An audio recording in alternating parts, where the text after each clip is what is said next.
ರಾಮ ಮಂದಿರಕ್ಕೆ 10 ಲಕ್ಷ ನೀಡಿದ್ದೇನೆ ಎಂಬ ಲಕ್ಷ್ಮಣ್ ಸವದಿ ಹೇಳಿಕೆ ವಿಚಾರ. ಶಾಸಕ ಲಕ್ಷ್ಮಣ್ ಸವದಿಗೆ ಆರ್ಎಸ್ಎಸ್ ಮುಖಂಡರಿಂದ ತಿರುಗೇಟು. ರಾಮ ಮಂದಿರ ನಿರ್ಮಾಣಕ್ಕೆ ಹಲವರು ಕೋಟಿಗಟ್ಟಲೆ ಹಣ ನೀಡಿದ್ದಾರೆ. ಲಕ್ಷ್ಮಣ್ ಸವದಿಗೆ ಆರ್ಎಸ್ಎಸ್ ಮುಖಂಡರಿಂದ ಈಗ ತಿರುಗೇಟು ಬಿದ್ದಿದೆ. ರಾಮ ಮಂದಿರ ನಿರ್ಮಾಣಕ್ಕೆ ಹಲವರು ಕೋಟಿಗಟ್ಟಲೆ ಹಣ ನೀಡಿದ್ದಾರೆ.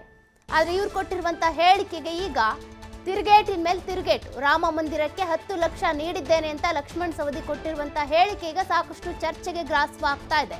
ಶಾಸಕ ಲಕ್ಷ್ಮಣ್ ಸವದಿಗೆ ಈಗ ಆರ್ಎಸ್ಎಸ್ ಮುಖಂಡರು ತಿರುಗೇಟನ್ನ ಕೊಟ್ಟಿದ್ದಾರೆ. ಅವರೇ ಮಂದಿರ ಉದ್ಘಾಟನೆಗೆ ಆಹ್ವಾನ ನೀಡಿಲ್ಲ. ಕಾರ್ಯಕ್ರಮಕ್ಕೆ 7,000 ಜನರಿಗೆ ಮಾತ್ರ ಆಹ್ವಾನ ನೀಡಲಾಗಿದೆ. ಹೀಗಾಗಿ ಆಯಾ ಸಮುದಾಯದ ಶ್ರೀಗಳು ಮತ್ತು ಮುಖಂಡರಿಗೆ ಮಾತ್ರ ಆಹ್ವಾನ ಇದೆ. ಯಡಿಯೂರಪ್ಪ, ನಾವು ಕೂಡ ಕರಸೇವಕರು, ನಮಗೆ ಆಹ್ವಾನ ಬಂದಿಲ್ಲ ಅಂತ ಹೇಳಿದ್ದಾರೆ. ಹಳದಿ ಕಣ್ಣಿನಿಂದ ನೋಡುವವರಿಗೆ ನಾವು ಕೊಡುವಂಥ ಉತ್ತರ ಏನಿದೆ, ಅವರಿಗೂ ಕೆಲವೊಮ್ಮೆ ಉತ್ತರ ಕೊಡೋದಕ್ಕೂ ಹೋಗಲ್ಲ, ನಾವು ತಲೆ ಕೆಡಿಸ್ಕೊಳ್ಳಲ್ಲ. ಕರಸೇವಕ ಹಾಗೂ ಆರ್ಎಸ್ಎಸ್ ಮುಖಂಡ ಅರವಿಂದ್ ರಾವ್ ದೇಶಪಾಂಡೆ ಏನಿದ್ದಾರೆ, ಈ ರೀತಿ ಪ್ರತಿಕ್ರಿಯೆಯನ್ನು ಕೊಟ್ಟಿದ್ದಾರೆ. ಈ ರೀತಿ ಮಾತನಾಡೋರಿಗೆ ನಾವೇನು ಹೇಳೋದಕ್ಕೆ ಹೋಗಲ್ಲ ಅಂತ ಹೇಳಿದ್ದಾರೆ. ರಾಜಕೀಯ ಕಣ್ಣಿನಿಂದ ನೋಡಿದರೆ ಅನಿಸುತ್ತೆ ಇಡೀ ದೇಶದಲ್ಲಿ ಎಷ್ಟು ಜನ ಕೊಟ್ಟಾರ, ಕೋಟಿಗಟ್ಟಲೆ ಕೊಟ್ಟಾರ, ಎಷ್ಟು ಜನ ಇದ್ದಾರೆ. ಈಗ ಮೊನ್ನೆ ಯಾರೋ 11 ಕೋಟಿ ರೂಪಾಯಿ ಕೊಟ್ಟರು, ಯಾರೋ ನಾನು ಮಾಡ್ಕೊಂಡು ಹೇಳ್ತೀನಿ. ಆದರೆ ಅಲ್ಲಿ ಇರೋ ವ್ಯವಸ್ಥೆ ಭಾಳ ಸಂಕೀರ್ಣ ಇದೆ.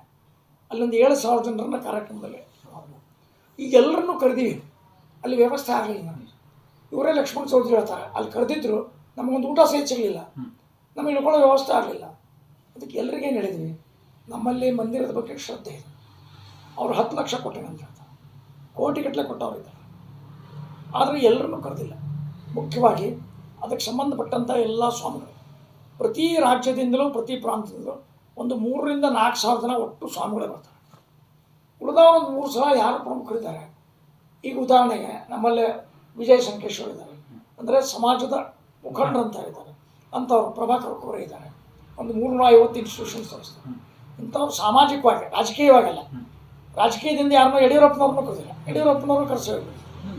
ನಾವು ಹೋಗಿದ್ವಿ, ನಮಗೂ ಕರೆದಿಲ್ಲ.